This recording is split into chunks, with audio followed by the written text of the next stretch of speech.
नमस्कार दोस्तों, आपका स्वागत है आपके अपने YouTube चैनल आस्था गीत संगीत में। तो आज मैं लेके आई हूँ विवाह गीत। तो आप लोग गीत को सुनिए, पसंद आए तो लाइक कीजिए, सब्सक्राइब कीजिए और ज़्यादा से ज़्यादा शेयर कीजिए। प्लीज़ आप लोगों से रिक्वेस्ट है कि आप लोग ज़्यादा से ज़्यादा लाइक करें और शेयर करें। चलते हैं गाने की तरफ।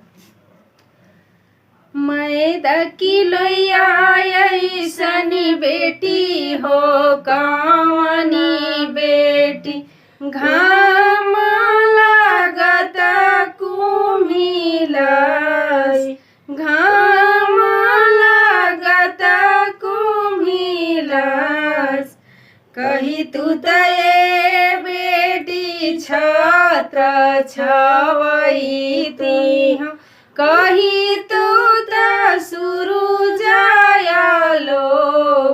कही तू सुरुजायालो,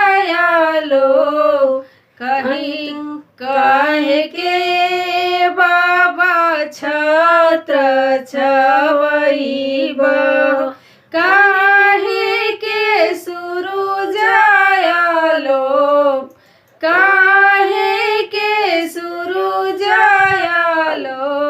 आजू की बात बाबा तोहरी नगरिया हो, बिहाने सुंदर बर के साथ, बिहाने सुंदर बर के साथ। खोरवन खोरवन बाटी दूधवा पियवलो, घीऊ दहिया खियलो साड़ी वाल, दहिया खियलो साड़ी वाल।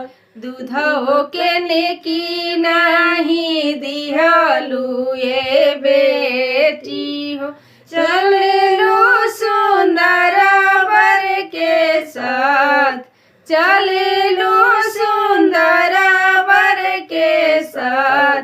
जानते तरहला बाबा धिया न होई है हो, काहे कैला एतना दुलार, काहे कैला एतना दुलार।